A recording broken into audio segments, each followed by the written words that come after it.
Image या videos होते हैं या स्पीच होती है उसमें बहुत सारी जो स्पेशल इंफॉर्मेशन होती है, जैसे इमेजेस आपकी 2D या 3D में होती है, तो 2D 3D से जब आप इसे 1D में कन्वर्ट करते हैं तो कुछ इंफॉर्मेशन लॉस हो जाता है।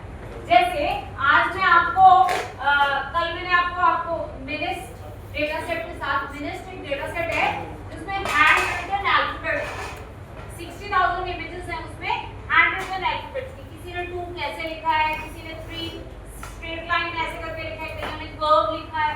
तो उन इमेजेस से हम अपने न्यूरल नेटवर्क को ट्रेन करेंगे। वो क्या करेगा, उसके बाद टेक्स्ट डेटा में अलग-अलग तरह से रिटन टेक्स्ट है, वो क्या करेगा, उसको आइडेंटिफाई करेगा। अब यहाँ तक आर्टिफिशियल न्यूरल नेटवर्क ठीक से काम कर लेता है, क्योंकि उन इमेजेस में एक तो वो व्हाइट और ब्लैक है, उसमें बहुत ज्यादा कोई कलर ग्रेडियंट नहीं है, उसमें अलग-अलग एंगल्स नहीं है, स्ट्रेट एंगल्स से सारी इमेजेस क्लिक की गई है। और उसमें ज्यादातर जब आप अल्फाबेट्स लिखते हो तो उसमें शेप्स कैसी आती हैं, या लाइंस आती हैं या कर्व आते हैं बेसिक, ठीक है, बहुत ज्यादा चेंजेस नहीं। पर अगर आप आर्टिफिशियल न्यूरल नेटवर्क को यूज करोगे फॉर रियल लाइफ इमेजेस, जैसे रियल लाइफ इमेजेस मतलब जिसमें लोग आ रहे हैं, जिसमें गाड़ियां आ रही हैं, जिसमें एरोप्लेन्स आ रहे हैं, जिसमें डॉग्स आ रहे हैं, कैट्स, अलग-अलग चीजें आ रही हैं। अब जो सिंपल अल्फाबेट है और ये जो चीजें इसमें बहुत सारी वेरिएशन, एक तो इसमें कलर्स होंगे, दूसरा बैकग्राउंड ऐसा नहीं होगा कि प्लेन बैकग्राउंड होगा, बैकग्राउंड में कुछ भी हो सकता है, फोटोग्राफ किसी भी एंगल से हो सकती है, मतलब आपने स्ट्रेट से भी खींची तो कोई चीज पीछे से पास कर रही है, अलग-अलग एंगल्स हो सकते हैं और एक पिक्चर में मल्टीपल चीजें हो सकती हैं। तो ऐसे केसेस में ऐसा भी में एक डेटा सेट है, सिफर10 करके डेटा सेट है हमारे पास टेंसरफ्लो में, उसको भी ट्रेन करके देखेंगे। पर आप देखोगे कि वैसे केस में ANN की एक्यूरेसी 40-50% से ज्यादा नहीं है। क्यों? प्रॉब्लम वही है कि आप 2D से 3D से डेटा को कन्वर्ट कर रहे हो 1D, जब आप कन्वर्ट कर रहे हो तो आप बहुत सारी इंफॉर्मेशन यूज कर रहे हो। तो इसी से एक्सटेंड करके फिर फर्दर CNN आता है। CNN में क्या होता है कि जैसा डेटा आया आप वैसे ही पास कर सकते हो, अगर 3D है तो 3D ही पास करो, तो जब आप उसी फॉर्म में डेटा को पास करते हो तो वो ज्यादा अच्छे से आपकी इंफॉर्मेशन को एनालाइज कर पाता है और बेटर परफॉर्मेंस दे सकता है। तो ज्यादातर इमेजेस के साथ, वीडियोस के साथ CNN यूज होता है, कन्वोल्यूशनल न्यूरल नेटवर्क यूज होता है। YOLO जो हम यूज करते हैं फॉर ऑब्जेक्ट डिटेक्शन, वो भी CNN पे ही बेस्ड है, ठीक है। ANN बेसिकली यूज होता है या तो इमेज बेस्ड प्रॉब्लम्स तब तक जब तक कि इमेजेस सिंपल हो, जैसे मैंने वो मिनिस्ट वाला डेटा सेट आपको बताया, अगर वैसी इमेजेस है तो वहां हम यूज कर सकते हैं। और या फिर आप यूज कर सकते हो फॉर एनी प्रॉब्लम्स जो अभी तक आप क्लासिफिकेशन, रिग्रेशन की प्रॉब्लम्स अभी तक आप कर, ठीक है। तो ANN ज्यादातर सूटेड होता है इस तरह के काम के लिए। इमेजेस वीडियोस के लिए, स्पीच के लिए CNN यूज होता है और RNN यूज होता है जो आपकी नेक्स्ट वर्ड प्रेडिक्शन जैसे टास्क होते हैं, जहाँ पे पिछली मेमोरी रखनी होती है, जैसे अगर आपको ट्रांसलेशन करना है या चैटबॉट टाइपिंग बनानी है जहाँ पे पिछले वर्ड से के बेसिस पे नेक्स्ट वर्ड प्रेडिक्ट करना है, तो वहाँ RNN, रिकरेंट न्यूरल नेटवर्क, वहाँ पे RNN यूज होता है। या RNN यूज होता है स्टॉक मार्केट प्राइस प्रेडिक्शन, जहाँ पे भी टाइम फोरकास्टिंग वाली चीजें करनी होती है, वहाँ पे भी RNN। तो आज हम डिटेल्ड एग्जांपल्स करेंगे ANN के, आर्टिफिशियल न्यूरल नेटवर्क। तो जैसे मैंने आपको बताया था कि आर्टिफिशियल न्यूरल नेटवर्क में सबसे पहले आपकी इनपुट लेयर होती है, इनपुट लेयर में आपका डेटा आके रिसीव होता है। अब उस इनपुट लेयर में कितने न्यूरॉन्स होंगे वो आपकी इनपुट की टाइप पे डिपेंड करता है। जैसे अगर आप एक इमेज यूज कर रहे हैं जो 28x28 थी, उसको 1D में कन्वर्ट करोगे तो 768 आपके पास उसके फील्ड्स बन जाएंगे, ठीक है। तो 768 आपके इनपुट लेयर में फीचर होगा। एक एक न्यूरॉन में क्या जाएगी, एक एक पिक्सल की इमेज की इंफॉर्मेशन। उसके बाद बीच में इधर इनपुट लेयर है और एंड में आउटपुट लेयर, बीच में आपकी हिडन लेयर्स होती है जहां पे लर्निंग, इनपुट लेयर में कोई लर्निंग नहीं होती, इनपुट लेयर में तो सिर्फ डेटा रिसीव होता है। उसके बीच में आपकी रहती है हिडन लेयर्स। वो हिडन लेयर्स अगर बड़ी सिंपल प्रॉब्लम है तो एक होगी, अगर थोड़ी कॉम्प्लेक्स प्रॉब्लम है तो 2 से 3 होगी, और अगर बहुत ज्यादा कॉम्प्लेक्स प्रॉब्लम है, इमेजेस है, वीडियोस है, तो वो 3 से 5 भी हो सकती है, पर वो 3 से 5 ज्यादातर ENN में यूज होती है। ENN में we stick from 1 to 3, ठीक है, ये आपकी हिडन लेयर्स। अब हिडन लेयर्स मल्टीपल क्यों बनाई जाती है? क्योंकि कुछ लर्निंग आपकी फर्स्ट लेयर में हो जाएगी, फिर वहां से फर्स्ट लेयर का जो डेटा है वो पास होगा सेकंड लेयर को, सेकंड लेयर कुछ लर्न करेगा, थर्ड लेयर उससे फर्दर कुछ लर्न। अब ये लर्निंग होती कैसे? लर्निंग में वो आप लेयर्स बनाते हैं, उसमें न्यूरॉन्स, वो न्यूरॉन्स आप अपनी प्रॉब्लम के अकॉर्डिंगली, जैसे मैंने पहली लेयर में 128 रख दिए, फिर रिड्यूस करके 64 कर दिए, फिर 64 से रिड्यूस करके 8, ऐसे हम करते हैं। तो जितने आप न्यूरॉन्स रखते हो, हर न्यूरॉन में अपने अपने वेट्स होते हैं, हर न्यूरॉन में अपने अपने वेट्स। अगर आप डेंस लेयर बनाते हो तो हर एक फीचर, जैसे यहाँ से मैं हाउस प्राइस प्रेडिक्शन कर रही हूँ, तो हाउस का साइज फर्स्ट न्यूरॉन के वेट से सेकंड न्यूरॉन के वेट सबके पास वो जाए, ठीक है। इन वेट्स, ये जो वेट इनटू फीचर की वैल्यू है, इसके ऊपर एक एक्टिवेशन फंक्शन लगेगा। एक्टिवेशन फंक्शन ये डिसाइड करता है कि इस न्यूरॉन की वैल्यू को नेक्स्ट लेयर पे पास करने के लिए एक्टिवेट करना है या नहीं। एक्टिवेशन फंक्शन ये डिसाइड करता है कि वेट इनटू फीचर, ये जो वैल्यू आई, ये नेक्स्ट लेयर पे पास करनी है या नहीं। इसके लिए मैंने आपको बताया था 4 एक्टिवेशन फंक्शंस होते हैं, एक सिग्मॉइड है, एक सॉफ्टमैक्स। सिग्मॉइड और सॉफ्टमैक्स ज्यादातर आउटपुट लेयर में यूज होते हैं। अगर आपकी आउटपुट लेयर में बाइनरी क्लासिफिकेशन की प्रॉब्लम है कि जैसे कस्टमर चर्न करेगा या नहीं, कस्टमर स्टे करेगा या चला जाएगा, बाइनरी क्लासिफिकेशन की प्रॉब्लम है तो आप यूज करेंगे सिग्मॉइड। अगर आपकी मल्टी क्लासिफिकेशन की प्रॉब्लम है, जैसे कि इमेज 0 की है, 1 की है, 2 की है, 3 की है, तो सॉफ्टमैक्स। तो ये दोनों तो चले। सेंट्रल लेयर्स में, हिडन लेयर्स में जो एक्टिवेशन फंक्शंस यूज होते हैं, मेजरली रेलू या फिर रेक्टिलिनियर लीनियर यूनिट, या तो रेलू यूज होता है या 10H।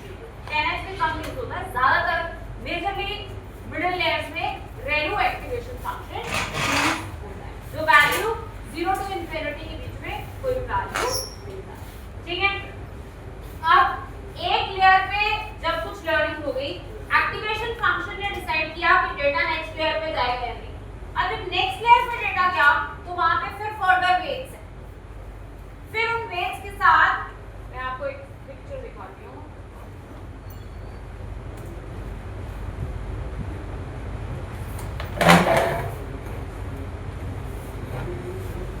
जैसे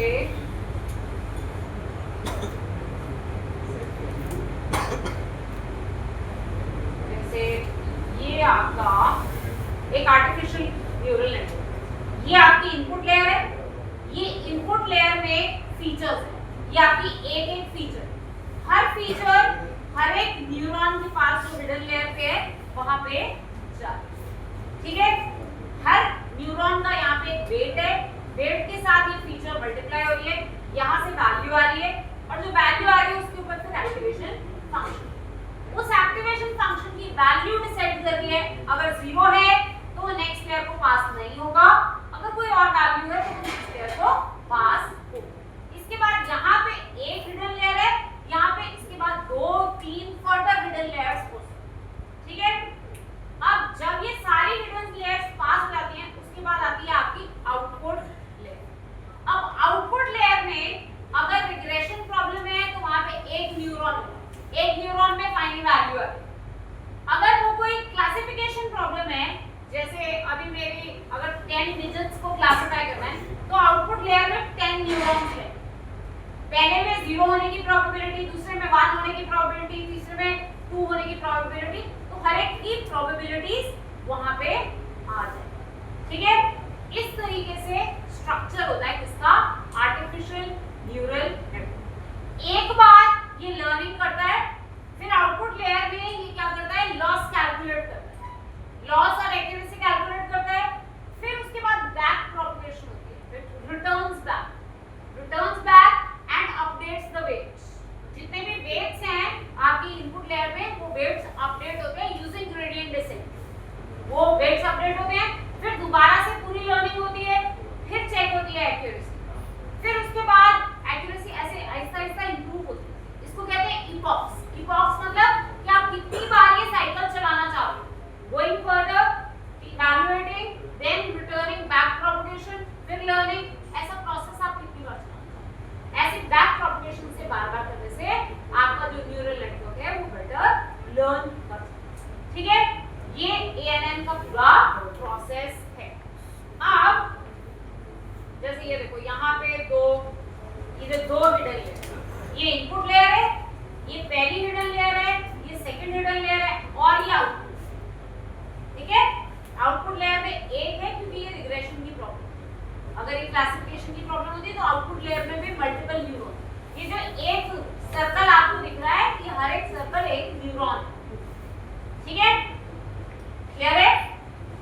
बना सकते हैं। अब हम पहली प्रॉब्लम करते हैं यूजिंग ANN। तो देखो कैसे करेंगे। Import TensorFlow as TF। TensorFlow framework हम यूज करेंगे। कुछ प्रॉब्लम्स में PyTorch भी यूज करेंगे। मेनली यही दो फ्रेमवर्क्स यूज होते हैं डीप लर्निंग में, TensorFlow एंड PyTorch। ठीक है, तो import TensorFlow as TF from TensorFlow dot keras। keras library है TensorFlow के अंदर, जिसके अंदर बहुत सारी चीजें अवेलेबल हैं। इंपोर्ट सीक्वेंशियल मॉडल बनाने के लिए, सीक्वेंशियल मॉडल बनाने के लिए सीक्वेंशियल क्लास यूज होती है। सीक्वेंशियल मतलब इनपुट लेयर के बाद नेक्स्ट लेयर के बाद सीक्वेंस में चलता है, उसके लिए सीक्वेंशियल।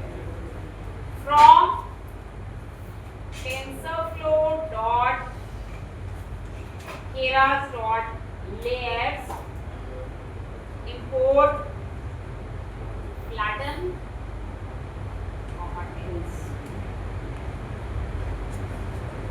from TensorFlow dot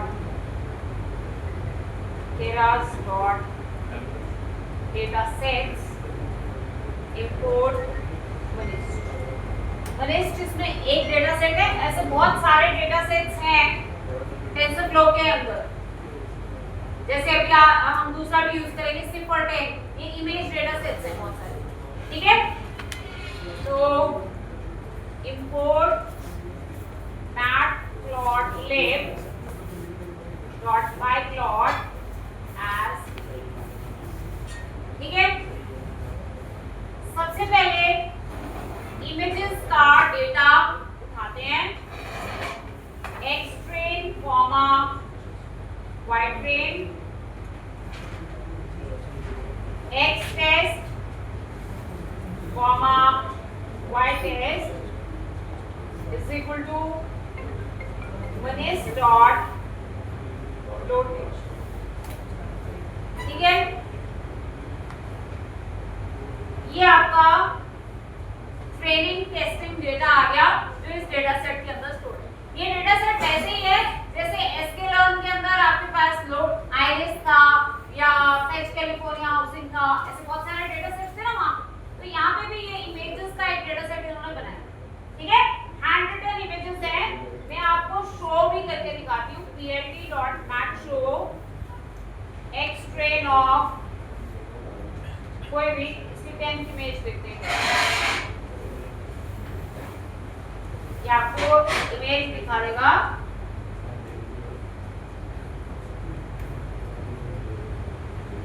काफी सारे 60,000 रिकॉर्ड्स इसमें ट्रेनिंग में और 10,000 टेस्टिंग में है, तो 70,000 इमेजेस हैं। तो थोड़ा सा लोड होने में टाइम लगेगा।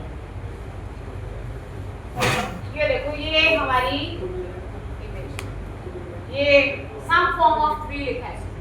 ठीक है, ऐसे आप इसके अलग-अलग इमेजेस देखोगे। ये actually black and white images हैं, यहाँ पे आपको इस ग्रेडियंट में दिख रही है, बट अदरवाइज ये ब्लैक एंड व्हाइट इमेजेस। ठीक है, आप इसकी कोई और इमेज देखो, जैसे 5th इमेज देखते हैं, तो आप देखोगे यहाँ पे देखो 5th इमेज। 5th इमेज पे ये कोई और है, ये 2 है।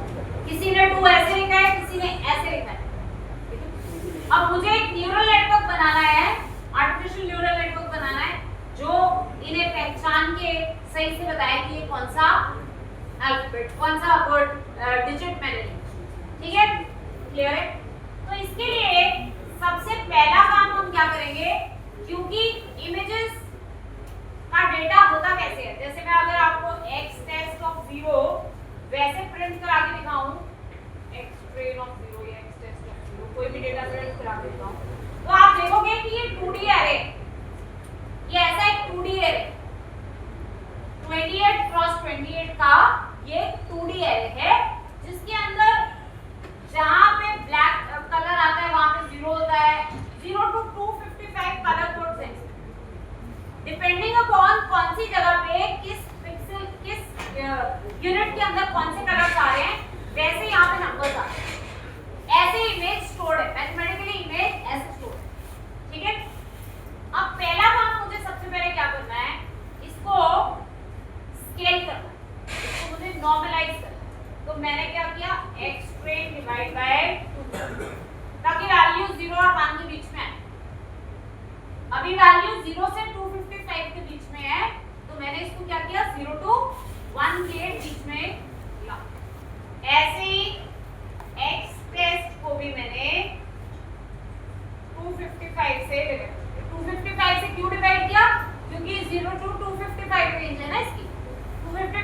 डिवाइड कर देंगे तो 0 से 1 के बीच में रेंज आ जाएगी।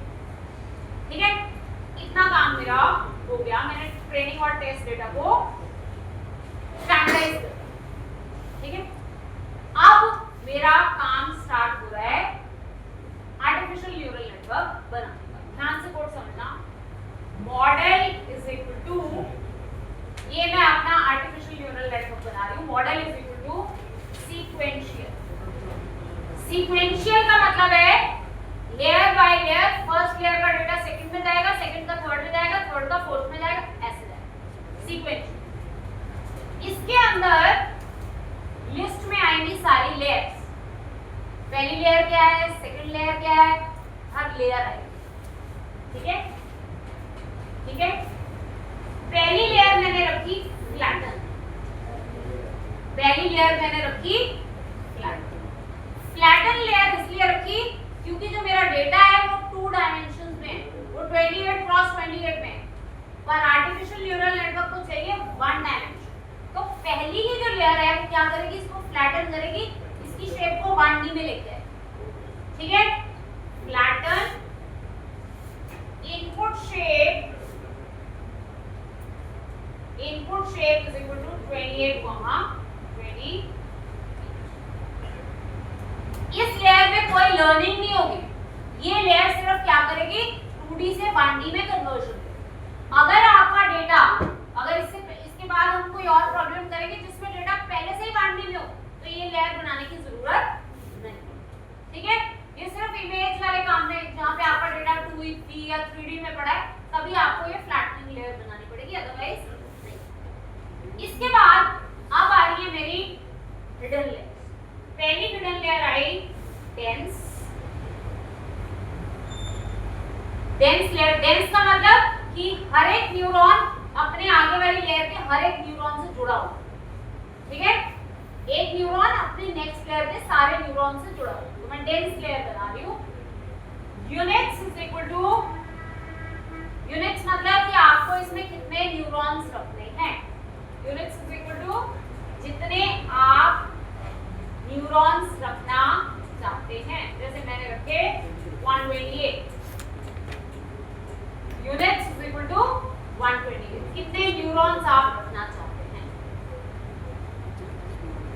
ठीक है, डेटा इसमें कहां से आएगा, डेटा इसमें इसकी पिछली लेयर से आएगा, तो यहाँ पे आपको इनपुट शेप देने की जरूरत नहीं है। डेटा इसके पास इससे पहले जो लेयर फ्लैट होके जो आया वो डेटा इसके पास आएगा। आपने सिर्फ बताना है कि इसमें कितने न्यूरॉन्स रखने हैं और एक्टिवेशन फंक्शन क्या लगता है। Activation is equal to rate.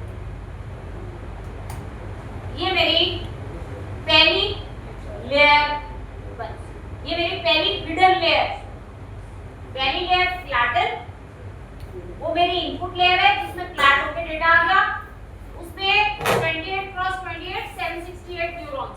फिर मैंने वो डेटा पास किया फर्स्ट डेंस लेयर को, जिसमें 128 न्यूरॉन्स। ठीक है, इसके बाद नेक्स्ट लेयर बनाई dense. Units is equal to 64, activation is equal to. अब पहली लेयर में कुछ लर्निंग हो जाएगी, जैसे लाइंस की लर्निंग पहली लेयर में होगी, एजेस जो कर्व्स हैं उनकी लर्निंग सेकंड लेयर में होगी। ठीक है, तो ये 2 लेयर्स मैंने इसलिए बनाई ताकि आहिस्ता आहिस्ता प्रोपगेशन होती है, सीखता है। ठीक है, बट जितनी ज्यादा लेयर्स बनाओगे उतना ज्यादा कंप्यूटेशनल कॉस्ट बढ़ेगी। तो डिपेंडिंग अपॉन प्रॉब्लम, क्योंकि मैं इमेज की प्रॉब्लम कर रही हूँ तो मैंने 2 लेयर्स डाल दी। अब थर्ड जो मैं बना रही हूँ, ये मेरी आउटपुट लेयर, ये मेरी आउटपुट लेयर। अब आउटपुट लेयर में आपने कितने यूनिट्स रखने हैं वो आपकी प्रॉब्लम पे डिपेंड करता है। कितने यूनिट्स रखने हैं ये आपकी प्रॉब्लम पे डिपेंड करता है। जैसे मैंने लिखा यूनिट्स इज इक्वल टू 10, क्योंकि मेरे पास जो डेटा है वो 10 क्लासेस में डिवाइडेड है। 0 की इमेज है, 1 की इमेज है, 2 की इमेज है, 0 to 9 मतलब 10 इमेजेस है, 10 क्लासेस में डिवाइडेड है। ठीक है, तो मैंने यहाँ पे लिखा यूनिट्स इज इक्वल टू। अगर ये बाइनरी क्लासिफिकेशन की प्रॉब्लम होती तो मैं लिखती यूनिट्स इज इक्वल टू 2, क्योंकि उसमें मुझे 2 या यूनिट इज इक्वल टू 1, क्योंकि उसमें तो 1 में भी जाता है, एक आ गई, एक की प्रोबेबिलिटी आ गई तो दूसरे की मान माइनस कर दिया जाता है। अगर मेरे पास यहाँ पे 4 अल्फाबेट्स होते ए बी सी डी, उनकी इमेजेस होती तो मैं आउटपुट यूनिट्स 4, ठीक है। Activation is equal to softmax, activation is equal to softmax. Softmax क्यों? सॉफ्टमैक्स क्या करता है? मल्टी क्लास क्लासिफिकेशन में आपको हेल्प करता है। Probabilities all add up to 1, ठीक है। तो हमने एक्टिवेशन फंक्शन लगा दिया। ये मेरे मॉडल का स्ट्रक्चर बन गया, ये मेरे मॉडल का क्या बन गया? स्ट्रक्चर बन, ठीक है। उसके बाद model dot compile, model dot compile, model dot compile basically neural network को प्रिपेयर करता है, ठीक है। Model dot compile optimizer is equal to Adam, एक एल्गोरिथम है जो बैक प्रोपगेशन के टाइम ग्रेडियंट डिसेंट यूज करके लर्निंग रेट्स एडजस्ट करके आपके वेट्स को अपडेट करता है, ठीक है। Optimizer is equal to Adam, loss is equal to, loss is equal to, आपने लॉस कैसे कैलकुलेट करना है? लॉस के लिए यहाँ पे 3 ऑप्शंस होती हैं। पहला है स्पार्स कैटेगोरिकल क्रॉस एंट्रोपी। अगर आपकी मल्टी क्लास क्लासिफिकेशन है तो लॉस रहेगा स्पार्स कैटेगोरिकल क्रॉस एंट्रोपी। अगर बाइनरी क्लासिफिकेशन है तो बाइनरी अंडरस्कोर क्रॉस एंट्रोपी। अगर रिग्रेशन प्रॉब्लम है तो एमएससी मीन स्क्वायर्ड एरर, ठीक है। तो ये डिपेंडिंग अपॉन आपकी प्रॉब्लम कैसी है, लॉस उसके अकॉर्डिंगली आप डिसाइड। जब एक बार आपकी ट्रेनिंग फिनिश होगी तो ये लॉस कैलकुलेट करेगा,